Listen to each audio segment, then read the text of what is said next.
الحمد لله حمدا كثيرا كما أمر وأصلي وأسلم على سيد الخلائق والبشر سيدنا وحبيبنا محمد وعلى آله وصحبه ما اتصلت عين بنظر وسمعت أذن بخبر ثم أما بعد أيها الإخوة الكرام أيها الصائمون. Mes chers frères et sœurs, louange à Allah subhanahu wa ta'ala. Nous implorons Allah subhanahu wa ta'ala pour qu'il guide nos pas, mes frères et sœurs, dans le chemin de la vertu et le chemin de la guidée. Sirat al-Mustaqim. Et nous implorons Allah subhanahu wa ta'ala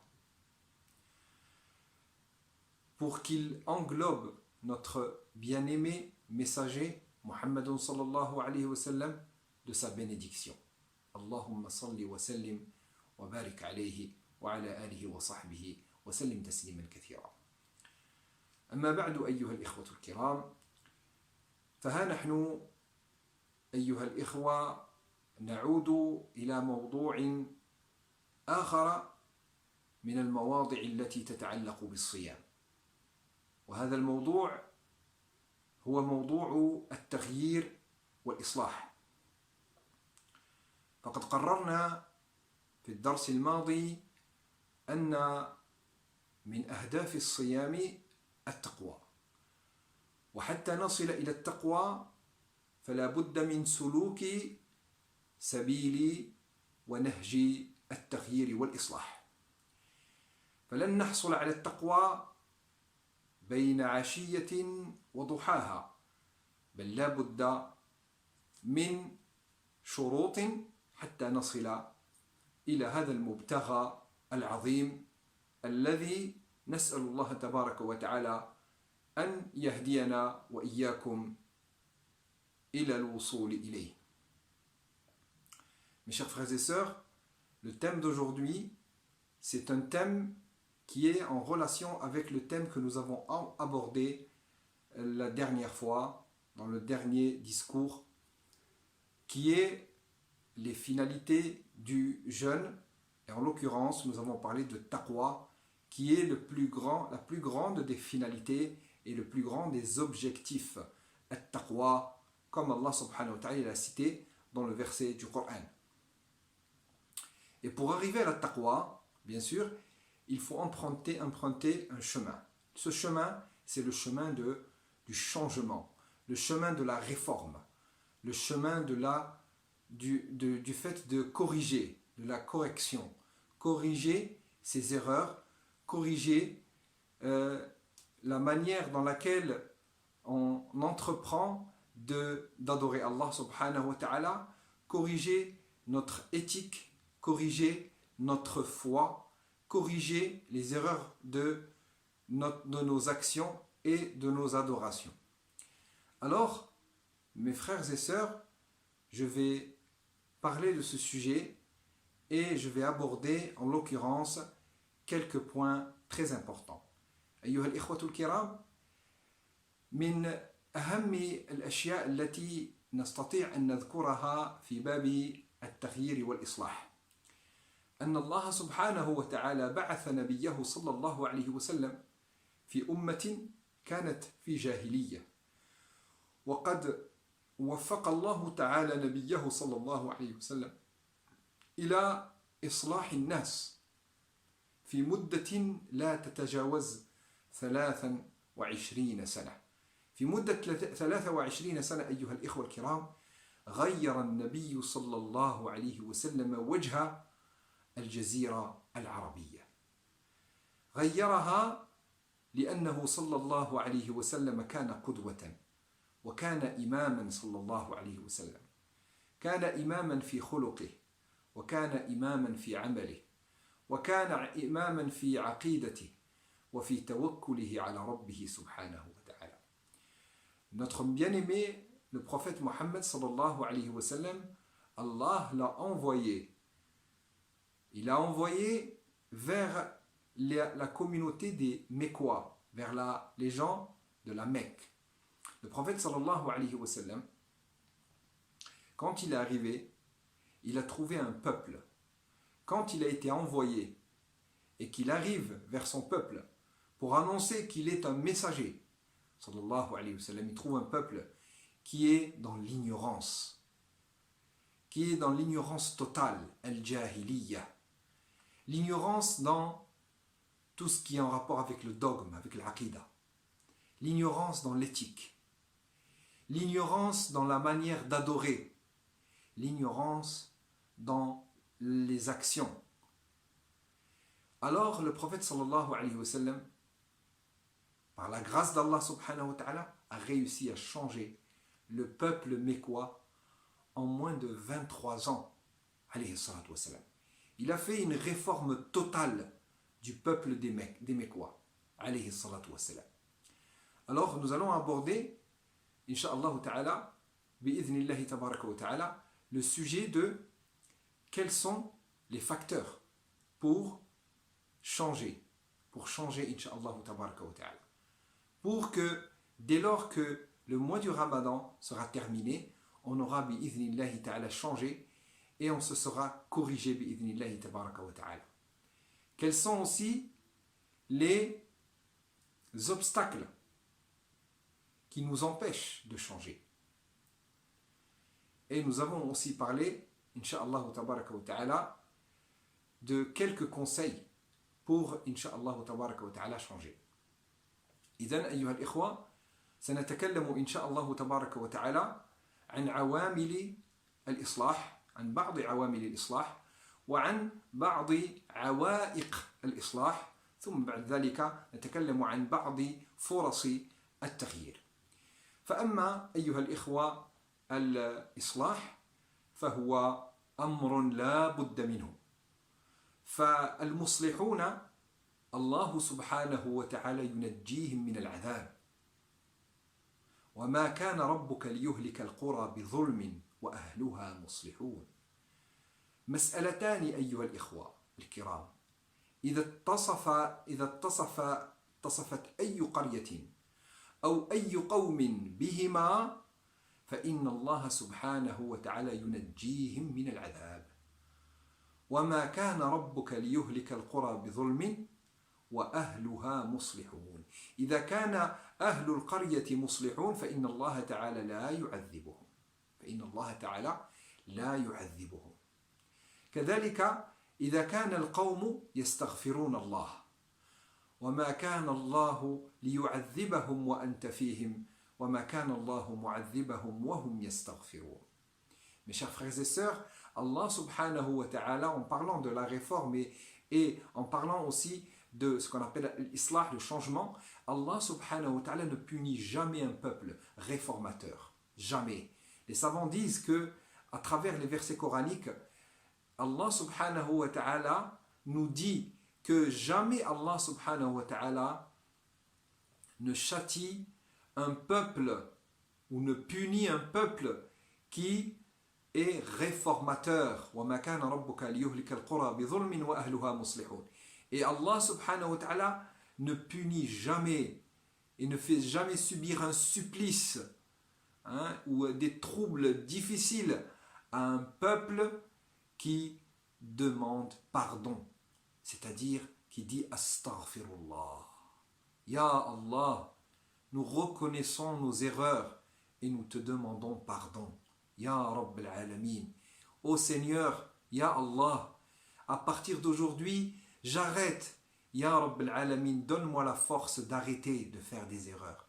Ya Arham al-Rahimin, je regrette d'avoir fait, de t'avoir désobéi, Ya Allah. Je regrette d'avoir transgressé tes limites, Ya Rabb al-Alamin. Je regrette d'avoir délaissé les prières, Ya Arham al-Rahimin. Je regrette d'avoir fait tout ce que j'ai fait dans mon passé. Toutes les choses que seul toi connais, Ya Rabb al-Alamin. Donc, les peuples qui ont ces deux caractéristiques-là, Allah subhanahu wa ta'ala, il les protège. Alors, d'où l'importance, mes frères et sœurs, de la réforme et de l'islah et du changement, incha'Allah tabaraka wa ta'ala. Donc, la première chose à dire, c'est que parmi les choses qui font que tu peux changer, c'est le fait que Allah subhanahu wa ta'ala, pendant ce mois, Allah subhanahu wa ta'ala, il nous a octroyé et donné cette faveur, cette grande faveur, qui est le fait de jeûner et de s'abstenir de manger et de boire. Car le fait de jeûner, c'est un facteur important pour changer. Un facteur important pour changer. Vous savez, les savants disent que pour changer une mauvaise habitude, il faut la répétition plusieurs fois d'une bonne habitude pour oublier une mauvaise habitude. Et même les psychologues, il y a une parole qui est très ancienne qui se dit des psychologues que entre 6 jours et 21 jours, un changement peut se faire dans les habitudes d'une personne. C'est-à-dire une personne qui a des mauvaises habitudes et qui veut changer d'habitude, il peut changer en répétant une bonne habitude entre 6 et 21 jours. Il peut se débarrasser d'une mauvaise habitude. Et là, alhamdoulilah, nous avons 30 jours dans lesquels on répète tous les jours la même chose. On s'abstient de manger, on s'abstient de boire, on s'abstient d'avoir des rapports, on s'abstient de dire le haram, on s'abstient de faire des injures. Bien sûr, quand on respecte cela. Alors, on prend une habitude pendant 30 jours. Après 30 jours, voilà que le changement a fait son effet. إذن أيها الإخوة الله سبحانه وتعالى جعل من الصيام أول العوامل هناك عوامل أيها الإخوة للتغيير. أول عامل من عوامل التغيير هو الصيام. الصيام نفسه. الصيام هو عامل من عوامل الإصلاح والتغيير. فالصيام هو شيء يمتد في 30 يوما أو 29. وهذه الأيام التي يصومها الإنسان فإنه يكرر كل يوم نفس العمل نفسه. فإنه يكرر الإمساك عن الأكل والإمساك عن الشرب والإمساك عن الجماع والإمساك عن الكلام الحرام. شرط طبعا أن يلتزم بما شرع الله سبحانه وتعالى. فبالتالي عندما يمر عليه 30 يوما فإنه يكون قد أخذ عادة جديدة بإذن الله تعالى. وهذا شرط طبعا أن يبتعد عن الكلام القبيح وعن ما يحرم من ما لا يجوز في رمضان وخارج رمضان. طبعا فيما يتعلق بالسلوكيات، بالعقائد، بالكلام وبالأعمال، كل ذلك ينضبط الإنسان بضوابط الشرع مدة 30 يوما، وبعد ذلك بإذن الله تعالى تصبح عنده عادة جديدة ويصبح بإذن الله من الصالحين المصلحين. ثم الأمر الثاني, donc la deuxième chose à dire, c'est que le changement se fait à 3 niveaux, au niveau de 3 choses. La première chose, pendant le mois du Ramadan et pendant le jeûne, le changement se fait à 3 niveaux. Le premier niveau, c'est au niveau du cœur. Nous avons un hadith du prophète sallallahu alayhi wa sallam qui dit que celui qui jeûne en ayant la foi, l'iman, en ayant la foi, et en ayant espoir de la récompense d'Allah subhanahu wa ta'ala exclusivement, Allah subhanahu wa ta'ala lui pardonnera ses péchés. Donc ça c'est le prophète sallallahu alayhi wa sallam dans le sens du hadith.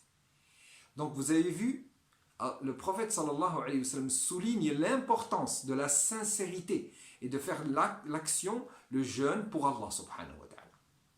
Les savants disent que le jeûne en lui-même, c'est quelque chose qui nous entraîne à la sincérité. Parce que le jeûne a cette caractéristique d'être quelque chose de caché et de secret.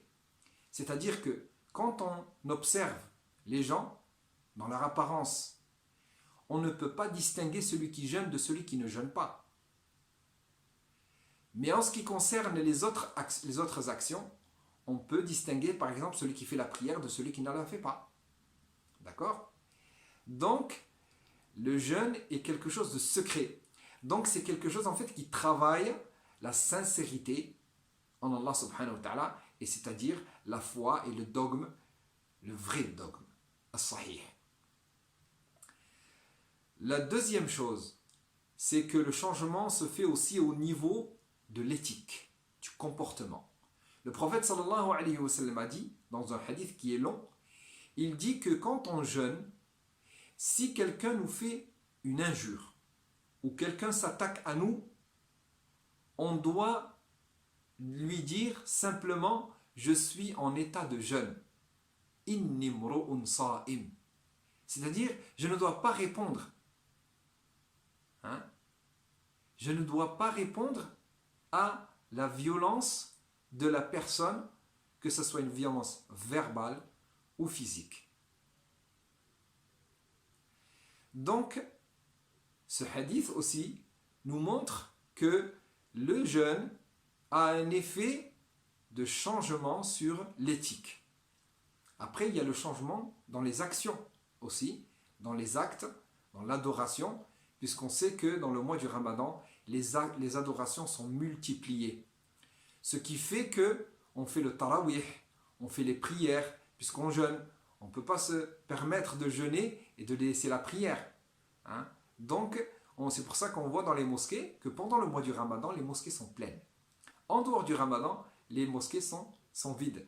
Donc vous voyez que le Ramadan a un effet sur les actes et les adorations. Donc le changement se fait par rapport à ces trois choses. إذن التغيير أيها الإخوة يكون في ثلاثة أشياء. يكون في العقيدة، في العمل، وفي الأخلاق. أما في العقيدة فالنبي صلى الله عليه وسلم قال: من صام رمضان إيمانا واحتسابا غفر له ما تقدم من ذنبه. إذن الصيام له علاقة بالإخلاص. إنه عمل سري يعينك على الإخلاص ويدربك ويغير من عقيدتك ومن إخلاصك لله سبحانه وتعالى ويبعدك من الشرك الأكبر والأصغر. ثم كذلك يغير من أخلاقيات الإنسان. فالنبي صلى الله عليه وسلم قال في الحديث الطويل قال: إن امرؤ سابك وأنت صائم، إذا كان الإنسان صائما فسبه أحد فيقول النبي صلى الله عليه وسلم: فليقل إني امرؤ صائم. إن سابه أو قاتله فليقل إني امرؤ صائم. شوف النبي صلى الله عليه وسلم يعلمنا أن الصيام ينبغي أن يجعلنا نضبط أخلاقياتنا وسلوكياتنا نضبطها. ثم الأمر الثالث وهو فيما يتعلق بالعمل. في العمل فنحن نعلم أن الصيام فيه أعمال كثيرة وبالتالي فإنه يعين على العمل الصالح. إذن أيها الإخوة الكرام, donc mes chers frères et sœurs, donc nous avons ici dans le mois du Ramadan, nous avons, alhamdulillah, un moment propice pour changer. Nous sommes dans un champ de course, fi midmar, dans lequel on se fait le concours les uns les autres, c'est-à-dire la concurrence les uns les autres. Et cette concurrence-là est quelque chose de bien dans l'islam. Donc, on se doit, mes frères et sœurs, d'essayer de faire le maximum pour changer pendant le mois du Ramadan. Toi qui as des mauvaises habitudes, toi qui ne fais pas tes prières à l'heure en dehors du Ramadan, avant le Ramadan, c'est une occasion pour que tu changes et que tu, Inch'Allah, après le mois du Ramadan, tu fais tes prières à l'heure. Inch'Allah ta'ala. Toi qui ne fais pas du tout la prière, c'est un moment pour revenir à Allah subhanahu wa ta'ala. Et Inch'Allah, après le mois du Ramadan, tu vas faire tes prières bi'idhnillahi tabaraka wa ta'ala. Prends la résolution. Tawakkal ala Allah. Inch'Allah, Allah subhanahu wa ta'ala, il va t'aider, il va te guider. Vous, les jeunes, pendant le mois du Ramadan, c'est un moment, Inch'Allah, pour revenir à Allah subhanahu wa ta'ala. Wallahi, mes frères, les portes de la tawbah, elles sont ouvertes. Et Allah, quand tu reviens vers lui, Allah, il est content de te voir revenir vers lui. Même si tu as fait des erreurs et des fautes, Allah subhanahu wa ta'ala, pour lui, c'est quelque chose de grand que tu reviennes à lui. Que tu reviennes à Allah subhanahu wa ta'ala. Reviens vers Allah subhanahu wa ta'ala, tu verras la bénédiction dans ta vie. Wallahi, mon frère, tu verras la bénédiction dans ta vie. C'est Allah qui le dit dans le Coran. وَلَوْ أَنَّ أَهْلَ الْقُرَىٰ آمَنُوا وَاتَّقَوْا لَفَتَحْنَا عَلَيْهِمْ بَرَكَاتٍ مِنَ السَّمَاءِ وَالْأَرْضِ. Wallahi, des bénédictions qui vont tomber du ciel, bi'idhnillah, sur toi, même si tu ne les vois pas, si tu restes dans le chemin de la droiture, incha'Allah. Allahumma ya arhamar rahimin, ya rabbal alamin. Allahumma waffiqna fi hadha ash-shahr al-karim lima tuhibbuhu wa tardahu ya rabbal alamin.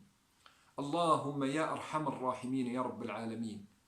تقبل منا صيامنا وركوعنا وسجودنا يا رب العالمين. اللهم تقبل منا شهر رمضان وأعنا فيه على الصيام والقيام وغض البصر وحفظ اللسان برحمتك يا أرحم الراحمين والحمد لله رب العالمين. رمضان